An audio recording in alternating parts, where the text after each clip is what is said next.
Hello and welcome back to our channel Banerjee's learn edu. আমি দেবিনা ব্যানার্জি আজকে একটা ইম্পর্টেন্ট ভিডিও নিয়ে চলে এসেছি। আমি বলেছিলাম যে আমি কিছু ট্রিক্স তোমাদেরকে দেবো। স্কুল সার্ভিস কমিশনের পরীক্ষা আগামী 7 এবং 14 তারিখ। 7 তারিখ রয়েছে ক্লাস 9-10 এবং 14 তারিখ রয়েছে 11-12। এটা তো তোমরা সবাই জানো, আর এই তারিখেই পরীক্ষা হচ্ছে, এটাও আমরা সবাই জানি।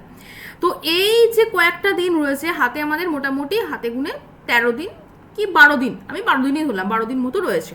আরও কেটে সেটে দিলাম, কারণ বাঙালি মানুষ আমাদের অনেক সময় অনেক কিছু ইম্পর্টেন্ট কাজ পড়ে যায় যেটা পড়াশুনোর থেকেও ভীষণভাবে গুরুত্বপূর্ণ, যেমন রিলস বানানো, ভিডিও দেখা, এক্সেট্রা এক্সেট্রা। তো এই জন্য আমি 12 দিন থেকে বার্নাস 2 দিন করে দিলাম, 10 দিন। তো এই 10 দিনের প্রস্তুতি তোমরা কিভাবে নেবে, কি করবে এই 10 দিনে, তাই তো? আমার ভিডিও দেখে অনেকে বলবে যে ম্যাডাম আমরা এখন ভিডিও দেখছি না, করছি না, আর যদি ভিডিও না দেখি তাহলে আপনার ক্লাস করবো কী করে? আমার ক্লাস তো ইউটিউবে আসে, ফেসবুক নয়, রিলস বানাতে হয় না, আমিও রিলস বানাই না। তো যাই হোক, সেটা আলাদা কথা। একটা কি বলবো, এন্টারটেনমেন্টেরও দরকার হয়, তো ঠিক আছে, ভালো কথা। বাট তোমরা এই রকম অবস্থায় এই কয়েকটা দিনে কিভাবে কি প্রস্তুতি নেবে?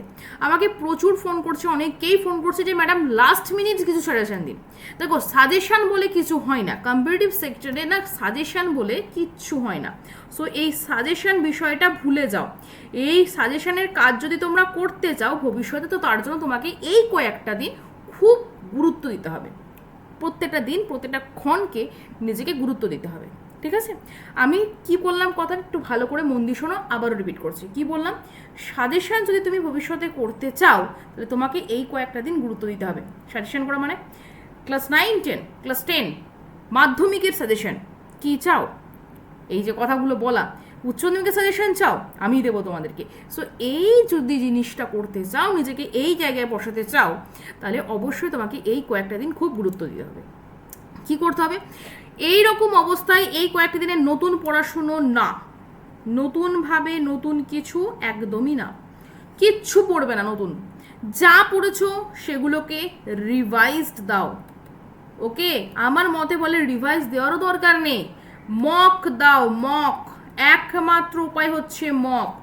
60তে পরীক্ষা, আউট অফ যদি 40 থেকে 45ও পাও, কোনো চিন্তা নেই, কোনো চিন্তা নেই। পরীক্ষার কোশ্চেন মডারেট হবে, এটা আমার মন বলছে, ঠিক আছে? বাট আমি ভুল হয়ে যেতে পারি, আগে থেকেই তোমাদের কাছে ক্ষমা চেয়ে নিচ্ছি। যদি কোনো কারণে ভুল হয়ে যায় ক্ষমা করে দিও, মানে মডারেট জায়গায় যদি খুব ইজি চলে আসে ক্ষমা করে দিও, আশা করি কঠিন হবে না, ঠিক আছে? আচ্ছা, দ্বিতীয়ত হচ্ছে কিভাবে কি প্রস্তুতি নেবে। এই কয়েকটা দিন খুব বেশি পড়াশুনো করবে না, হিউজ পড়াশুনো নয়, নতুন পড়াশুনো তো নয়, একেবারে যেটুকু পড়েছো সেটুকুই রাখো, ক্লিয়ার? আচ্ছা, দ্বিতীয়ত হচ্ছে যারা হিস্ট্রি স্টুডেন্ট রয়েছো, যারা হিস্ট্রির ক্যান্ডিডেট রয়েছো, তারা কিন্তু তাদের কিন্তু সাল টাল গুলিয়ে যেতে পারে। আমাদের বাংলার সাহিত্যে রয়েছে ইয়ার রয়েছে, সাল রয়েছে, দরকার নেই, যা পড়েছো পড়েছো। আমাদের ফোর্ট উইলিয়াম কলেজ প্রতিষ্ঠিত হয়েছিল কত সালে? 1800। Fort William 1800। তো এগুলো আমরা সবাই জানি, এটা হিস্ট্রিতেও রয়েছে, বাংলাতেও রয়েছে। সো সাল যদি গুলিয়ে যায় গুলাতে দাও, ছেড়ে আসবে, নেগেটিভ মার্কিং তো নেই, ভুল হবে হোক, কিন্তু আমি ছেড়ে আসতে বললাম, ছেড়ে আসার দরকার নেই, কারণ নেগেটিভ মার্কিং নেই, তোমরা করে এসো অ্যান্সার। আর একটা কথা জেনে রাখো, যখন তুমি হাতে প্রশ্ন পাবে তোমার সব মনে পড়ে যাবে, কারণ তুমি পড়াশুনো করেছো। এটুকু নিজের মধ্যে গেঁথে ফেলো যে আমি পড়েছি, আমি পারবো, I can study and I can do it. আমি পড়তে পেরেছি, আমি পারবো, আমি পড়েছি, আমি পড়ছি, I am studying, I study and I can do everything and ফার দেंगे। 7 সেপ্টেম্বর অ্যান্ড 14 সেপ্টেম্বর हम फार देंगे, I will give my best. এই কয়েকটা শব্দ নিজের মনের মধ্যে গেঁথে নাও, বসিয়ে দাও একেবারে।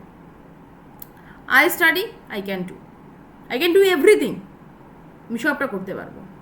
And I will give my best, I will provide my best, আমি আমার সেরাটা সেদিন দিয়ে আসবো। হাম দিখা দেंगे सबको हम क्या है, हम क्या कर सकते हैं, আমি কি করতে পারি না পারি, हम दिखा देंगे। कब दिखाएंगे? जब तुम्हारा রেজাল্ট आएंगे, ঠিক আছে? রেজাল্ট ভালো হবে, একটা কথা জেনে রাখো, পরীক্ষা দিয়ে স্যাটিসফাইড হও, ঠিক আছে, আমি আমার নিজের অভিজ্ঞতা থেকে বলছি। আমি পরীক্ষা দিয়েছি, ঠিক আছে, এটা আমার একজন পরিচিত একটা ক্যান্ডিডেটের তরফ থেকে বলছি। সে পরীক্ষা দিয়েছে, রেলের একটা পরীক্ষা দিয়ে এসেছিলো। সে পরীক্ষা দিয়ে এসে আমাকে বলল, পরীক্ষায় আমি পাশ করবো কি না জানি না, কিন্তু আমি পরীক্ষা দিয়ে আমি খুব স্যাটিসফাইড হয়েছি, আমি ভীষণ আনন্দ পেয়েছি। তো তোমাদেরও সেই আনন্দটা যদি নিজের মধ্যে আনতে পারো, তো তার জন্য কি করতে হবে, এখন থেকে নিজের মধ্যে পজিটিভিটি আনতে হবে। এই ভিডিও দেখে অনেকেই বলবে, অনেকেই কমেন্ট করবে যে ম্যাডাম সব ভুলে যেতে দাও, ভুলতে দাও। তুমি তোমার বাবার নাম, মায়ের নাম, ঠাকুরদার নাম, তাদের নাম তো ভুলছো না, দরকার নেই।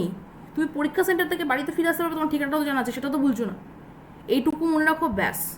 পরীক্ষার হলে যখনই কোয়েশ্চেন পাবে তখনই মনে পড়ে যাবে, কারণ তুমি এই স্টেজগুলো পেরিয়ে এসছো। Am I right? আমি ঠিক বলেছি? তুমি ছোটবেলা থেকে স্টেজ পেরিয়েছো, যখন আমাদের ব্রেন কি ছিল, অতটা সার্ফ ছিল না। আমাদের ব্রেন আস্তে আস্তে সার্ফ হচ্ছে, তো আমরা তো এই জিনিসগুলো পড়ে এসছি, আমরা আবারও পড়েছি। আমাদের কাছে এবার কোয়েশ্চেন আসলে ऐसे हो जाएंगे, ঠিক হবে, ঠিক আছে? তো নতুন করে পড়াশোনা নয়, যেটা হয়ে গেছে, চেষ্টা করো মক দিতে, রিল্যাক্স থাকো এখন। হ্যাঁ, তাই বলে গান শোনার দরকার নেই, টিভি দেখার বা ওই ওয়েব সিরিজ দেখার দরকার নেই, ঠিক আছে? তাতে ডিমোটিভেট হয়ে যাবে, কোনো প্রয়োজন নেই। যেটুকু দরকার সেটুকু করো। ইউটিউবে প্রচুর অনেক ইনস্টিটিউট ক্লাস দিচ্ছেন, ভালো ভালো ক্লাস দিচ্ছেন, তাদের ক্লাসগুলো ফলো করো। তারা যে মকগুলো করাচ্ছেন সেগুলো দেখো, বুঝতে পেরেছো? সেখান থেকে যদি তোমার 60টার মধ্যে যদি তুমি 30টা 35টা পাও, তার জন্য নিজেকে ভেঙে দেওয়ার, নষ্ট করে দেওয়ার কোনো প্রয়োজন নেই। আমার দ্বারা হবে না, এটারও ভাবার দরকার নেই। কারণ তুমি একটা কথা জেনে আসবে, 7 তারিখে তুমি যে পরীক্ষাটা দেবে, সেখান থেকে তুমি কিছু শিখতে যাবে, তুমি কিছু শিখবে সেখান থেকে। So don't lose, don't lost you. তুমি নিজেকে হারাবে না, তুমি নিজেকে হারতে দেবে না, ওটাও তোমার একটা জয়, ঠিক আছে? এবং দ্বিতীয়ত আর একটা কথা, সেটা হচ্ছে যে এই পরীক্ষার কয়েকদিন কেউ কিন্তু রাত জাগবে না, বেশি রাত অবধি পড়বে না। এমন কিছু বাহাদুরির কাজ কিন্তু তুমি করছো না। হ্যাঁ, রাত 3টে-4টে অবধি জেগে ভোর, আবার মানে ভোর কেন বলছি, ওটা ভোরও হতে পারে, কারণ 3টে-4টে অবধি জেগে যদি কেউ 7টার সময় 9টার সময় ঘুম থেকে ওঠে, তার কাছে ভোরই হবে। বাট দরকার নেই, দরকার নেই। হার্ডলি 12টা থেকে 12:30 অবধি জাগো। যাদের লেট নাইট পড়ার একটা অভ্যেস রয়েছে, যেমন আমারই রয়েছে, আমার মা আমাকে নিশাচর বলে, তো যাদের ওই অভ্যেসটা রয়েছে, এই অভ্যেসটা থেকে কাটাও। 12:30 অবধি জেগে থাকো, হার্ডলি 12:30। 12:30টায় শুয়ে পড়ো, অ্যালার্ম দাও, ফোনটাকে মাথার কাছে রেখো না, দূরে রাখো, যাতে ঘুম থেকে উঠতে সুবিধা হয়। 5:30 থেকে 6টার মধ্যে অ্যালার্ম দিয়ে উঠে পড়ো। সকালবেলার একটা যে মানে কি বলবো, যে হাওয়াটা রয়েছে, যা একটা ফ্রেশ এয়ার, সেই সময় কাজ করে আমাদের। আর সকালবেলায় সূর্যের যে তাপটা আসে না, ওটা যদি নিতে পারো খুব ভালো হবে। রিফ্রেশমেন্ট লাগবে, এই সময় দরকার রিফ্রেশমেন্ট। তো সেই জন্য তোমাকে কি করতে হবে, রাতে একদমই রাত করবে না, কেউ করবে না। রাতের বেলায় ফোন দেখার এই হ্যাবিটটাকে বন্ধ করো, প্রত্যেককে বলছি। সেটা আজকে পরীক্ষা অবধি নয়, 7 তারিখের পরেও এই জিনিসটাকে বজায় রাখো। আমার কিন্তু লেট নাইট পড়ার অভ্যেস ছিল, লেট নাইট কাজ করার অভ্যেস ছিল। আমি 3টের সময়তে ঘুমোতে গেছি, 3:30 ঘুমাতে গেছি, 4:30 উঠেছি।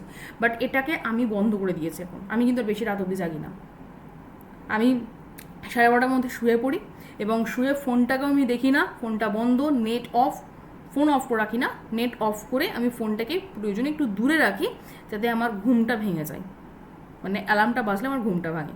এবং সকাল সকাল আমি ওঠার চেষ্টা করি, উঠেও পড়ি, জানি না এটা কতদিন চলবে। তো যাই হোক, চেষ্টা করি সকালে ওঠার। এখন এটাকে বোঝায় রেখেছে, কারণ এটা রাখতে হবে, কারণ সকালবেলা একটু সকাল সকাল উঠলে কাজেরও অনেক সুবিধা হয়, অনেক কিছু কাজ করা যায়। তো সকালবেলায় উঠে তুমি কী করো, একটা মক টেস্ট দিয়ে নাও, একটু সালগুলো দেখে নাও, ঠিক আছে? যাদের হিস্ট্রি রয়েছে, বাংলাদেশের প্রত্যেকটা সেকেন্ডের সাল রয়েছে, যাদের সংস্কৃত রয়েছে, শ্লোকগুলো একটু দেখে নাও, ব্যাস হয়ে গেল। সকালটা এইভাবে শুরু করো, নিজেকে দাও, নিজেকে সময় দাও। রাতে শুতে যাওয়ার আগে শুধু একটাই কথা বলো, থ্যাঙ্কস গড, থ্যাঙ্কস আল্লাহ, থ্যাঙ্কস জিসেস, থ্যাঙ্কস উপরওয়ালা, এক কথায়, যে আজকে আমি কিছু শিখেছি, আমার আগামী দিনগুলো যেন খুব ভালো কাটে, আমি যেন আরও কিছু শিখতে পারি। এই বলে বালিশে মাথা দাও, বিছানা শুয়ে পড়ো, বেশি রাত অবধি জাগবে না। আর একটা জিনিস, এই সময় কেউ বাইরের খাবার মানে ফাস্ট ফুড একদম অ্যাভয়েড করো, একদম খেও না। শরীরকে অসুস্থ করো না, কারণ ওয়েদার ভীষণ খারাপ, কখনো বৃষ্টি, কখনো রোদ, কখনো ঝড়, হ্যান ত্যান হচ্ছে। সো ওয়েদার ভীষণ খারাপ, নিজেকে প্রায়োরিটি দাও, নিজেকে গুরুত্ব দাও, নিজের ভ্যালু নিজে বোঝো, তবেই তুমি একদিন পাস হবেই হবে। নিজেকে ভালোবাসো, আর এই কয়েকটা দিন একদম নিজের জন্য নিজেকে দাও। আর 7 তারিখ 14 তারিখ নিজের বেস্টটা দিয়ে এসো, একদম সেরাটা দিয়ে এসো। এইরকম এই কয়েকটা দিনে এখন নতুন করে প্লিজ কেউ কিছু পড়ো না, যেটুকু পড়েছো সেটুকু থাক। ক্লাসগুলো দেখো, আমি আগামীকাল আবারও ক্লাস দেবো, চ্যানেলে ক্লাস পাবে, ডেলি ক্লাস পাবে। আর আমার সাথে যোগাযোগ করার জন্য তোমাদেরকে তো হেল্পলাইন নাম্বার দিয়েই দিয়েছি, 7001-545-878। আমি যেটা শুধুমাত্র বাংলা স্টুডেন্টদের জন্য আমি হেল্প করছি তা না, আদার্স যাদের সাবজেক্ট রয়েছে তারাও তোমরা আমাকে ফোন করতে পারো। I always help you, I always support you. আমি সবসময় তোমাদের পাশে আছি, বিশ্বাস করো। আমি যতটুকু জানি আমার জ্ঞান থেকে আমি সেটুকু তোমাদেরকে দেবো। হ্যাঁ, তাই বলে ইংলিশের কোনো কোশ্চেন করলে আমি কোশ্চেন উত্তর দিতে পারবো না, কিন্তু আমি তোমাদেরকে জাস্ট একটু গাইড করতে পারবো, এটুকুই বলছি। 7 তারিখের পর কি হবে, আমি আদৌ পাশ করে নিয়ে কাটা পড়ে যাবে, এত ভেবে লাভ নেই, এত ভেবে লাভ নেই। 7 তারিখ পরীক্ষা দিয়ে এসো বাড়িতে। এবার যাদের আবার 14 তারিখ পরীক্ষা আছে তারা তো কিছুটা হলেও প্রস্তুতি রয়েছে। আর 7 থেকেও 14 তারিখ পর্যন্ত, এবার 7 তারিখে ধরো পরীক্ষা তোমার ভগবান না করুক তোমার খারাপ হোক, তো 7 তারিখের পরীক্ষা দেখা গেলো কোনো কারণে তুমি হয়তো 4-5টা ভুল করে এসছো, তার জন্য তোমার প্রশ্ন কঠিন হয়ে গেছে, তাহলে আমাকে 14 তারিখের পরীক্ষার জন্য আরও পড়াশোনা করতে হবে না, একদম নয়। 7 থেকে 14 তারিখ পর্যন্ত কেউ কোনো পড়াশুনো করবে না, তখনও সেই মকগুলো দিয়ে যাও। নতুন করে পড়াশুনো বন্ধ করো। যাদের যা পড়া হয়ে গেছে যে কোনো সাবজেক্টের, হিস্ট্রি বলো, ইকোনমিক্স বলো, পলিটি বলো, বা আমাদের সংস্কৃত বলো, বাংলা বলো, জিওগ্রাফি বলো, যা হয়ে গেছে, যা টেক্সট ফেক্স যা পড়া হয়ে গেছে, ব্যাস বন্ধ করো। Stop your reading, now start your mock, start your test and increase your confidence বাড়াতে হবে, নিজেকে ভালোবাসতে হবে, প্রায়োরিটি দাও। আই লাভ মাই সেলফ, এইটা বলো নিজেকে সব সময়, আমি নিজেকে ভালোবাসি, আমি ভীষণ ভালোবাসি। আর রাতে শুতে যাওয়ার আগে একটাই কথা বলো, যে থ্যাংক ইউ গড, আজকে আমি অনেক কিছু শিখেছি, তুমি আমার কাছে কোনো কিছু শিখিয়েছো, থ্যাঙ্কস, আমি আগামীকাল আরও অনেক কিছু শিখতে পারি। ইউনিভার্সকে জানাও এগুলো কোনো আধ্যাত্মিক কথা না, এগুলো সায়েন্টিফিক্যালি। তো যাই হোক, যেটা কথা সেটা হচ্ছে, যেগুলো আমি বললাম সেগুলো আশা করি গুরুত্ব দিয়ে শুনেছো, এগুলো মেনে চলো, এগুলো মেনে চলো। যা হয়ে গেছে পড়া। 7 তারিখ 14 তারিখের পরে তোমরা কি করবে, কোন রাস্তায় হাঁটবে, সেটাও আমি তোমাদেরকে বলে দেবো, যদি তোমরা আমার কথা শোনো, যদি তোমরা আমাকে মানো, যদি আমাকে রেসপেক্ট করো, আমি অবশ্যই বলবো। এবং সেটা যদি জানতে চাও অবশ্যই নিচে কমেন্ট করে জানাও যে হ্যাঁ ম্যাডাম, আমরা চাই যে 7 এবং 14 তারিখের পরে আমরা কোন রাস্তায় হাঁটবো, কীভাবে, এবং নেক্সট প্রস্তুতি কী নেবো, আবার আদৌ কি SLST ফর্ম ছাড়বে, আরও কী হবে পরীক্ষা, আমি সবটা বলবো। তো এই কটা দিন নিজেকে গুরুত্ব দাও, নিজের জন্য কিছু ভাবো, নিজের জন্য কিছু করো, ঠিক আছে? তো আশা করি ভিডিওটা ভালো লেগেছে তোমাদের, নিশ্চয়ই ভালো লেগেছে, তাই তো? যদি কিছু কোয়ারি থাকে, আমার হোয়াটসঅ্যাপ নাম্বার এটা, ফোন নাম্বার এটা, আমাকে ফোন করতে পারো, হোয়াটসঅ্যাপ করতে পারো, আই অলওয়েজ হেল্প ইউ, ঠিক আছে? তো চলো, আমি এখানেই শেষ করছি আজকের এই ভিডিওটা। আজকের বিষয়টা ছিল এটাই, যে শেষ মুহূর্তে কি পড়বে কি পড়বে না। পড়বে তো আমি বলেই দিলাম, জাস্ট শুধু মক টেস্ট, আর পড়বে না নতুন করে নো পড়া, ঠিক আছে? আর কোনো সাজেশন নয়, যা পড়েছো ব্যাস ওটা পড়েই পারতো। আর আমি এটুকু জানি, আমার ক্লাস যারা ডেলি দেখে, আমার ক্লাসের অপেক্ষা যারা রয়েছে, আমার এটুকু কনফিডেন্স তাদের উপর রয়েছে, তাদের পরীক্ষা ভালো হবে, ঠিক আছে? পরীক্ষার সেন্টারে আমি যেতে পারবো কিনা জানি না, আমি বহরমপুরে থাকি, আর যদি আশা করি দেখা হয় নিশ্চয়ই চিনতে পারবে আমাকে, কি তাই তো? চিনতে পারলে দেখা করবে তো, কথা বলবে তো? আমি কিন্তু তোমাদের হাসি মুখটা দেখতে চাই, তোমাদের ওই পরীক্ষার হল থেকে হয়তো বেরোচ্ছ এবং একটাই কথা, ম্যাডাম দারুণ পরীক্ষা হয়েছে। ক্যামেরার সামনে বলে এতটা উত্তেজিত হলাম না, এই উত্তেজনা যেন আরও থাকে, যে ম্যাডাম দারুণ পরীক্ষা দিলাম। আমি এইটা চাই তোমাদের কাছ থেকে, বিশ্বাস করো পারবে? একবার প্রশ্ন করো নিজেকে যে আমি পারবো তো, উত্তর যেন তোমার কাছ থেকে আসে, হ্যাঁ তুই পারবি, যা, অলওয়েজ ওয়েল। পরীক্ষা ভালো হবে, কোশ্চেন নিয়ে কোনো উত্তেজিত হবে না। কোশ্চেন সোজা হোক, মডারেট হোক, কঠিন হোক, যাই হয়ে যাক, কোশ্চেন পাওয়ার সাথে সাথে জাস্ট একটুখানি জল খেয়ে নাও, উপরওয়ালাকে স্মরণ করো, পরীক্ষা দিতে শুরু করো। ঠিক আছে? যখনই কোয়েশ্চেনটা হাতে পাবে একবার দেবাদিদেব মহাদেবকে স্মরণ করো, তোমার আল্লাহকে স্মরণ করো, তোমার জিসাসকে স্মরণ করো, বাবা মায়ের মুখটা একবার চোখের সামনে নিয়ে এসো, একবার দেখে নাও তাদেরকে, ব্যাস পরীক্ষা দাও। তারপরে কোনো চিন্তা ভাবনা করবে না। 1.5 ঘন্টা সময়, 1.5 ঘন্টা তোমার সময়, জাস্ট তোমার। আর এ কটা দিনও তোমার। ঠিক আছে? ও ওই চক দে ইন্ডিয়া সিনেমার মতো একটাই ডায়লগ, 70 মিনিট, 70 মিনিট তোমারে পাস है, कोई नहीं छीन सकते। সো আমার কাছে 70 মিনিট নয়, আমার কাছে 7টা দিন, 7 × 24, 7 × 14, 28, এই 16, 168 ঘন্টা, আর ওইখানে 1.5 ঘন্টা, এই সবটা হচ্ছে তোমার। সো একদম ফাটিয়ে দাও, জাস্ট ফাটিয়ে দাও। ঠিক আছে? কোনো টেনশন রেখো না, টেনশন ফ্রিভাবে পরীক্ষা দাও। টেনশন হলে কিন্তু পরীক্ষা খারাপ হবে। তখন কিন্তু প্রশ্নের দোষ দিও না যে প্রশ্ন কঠিন হয়েছিল। কোয়েশ্চেন ইজি থেকে মডারেট হবে, তো সেই জন্য যত টেনশন করবে পরীক্ষা খারাপ হবে। তো পরীক্ষা খারাপ কি চাও? আশা করি চাও না। তাহলে কিন্তু নিজের বেস্ট দিয়ে এসো, আর খুব ভালো পরীক্ষা দিয়ে এসো, ফার্দো। আমি একটা জিনিসই দেখতে চাই, সেদিনকে পরীক্ষার হল থেকে যারা যারা বেরোবে, যারা যারা আমাকে চেনো, যারা যারা আমার ভিডিও দেখছো, তারা একটাই কথা বলবে, ম্যাডাম ফাটিয়ে দিয়েছি, দারুণ হয়েছে পরীক্ষা। জাস্ট এটা দেখতে চাই। ওকে? তো চলো আজকের মতো এখানে ভিডিওটা শেষ করছি। দেখা হচ্ছে নেক্সট ক্লাসে, নেক্সট ভিডিওতে। ততক্ষণ তোমরা ভালো থাকো, সুস্থ থাকো, সাবধানে থাকো, আর খুব ভালো করে মন দিয়ে পড়াশুনো করো, নিজের বেস্টটা দাও। যেগুলো বললাম সেগুলো মাথায় রাখো। ওকে? Thank you.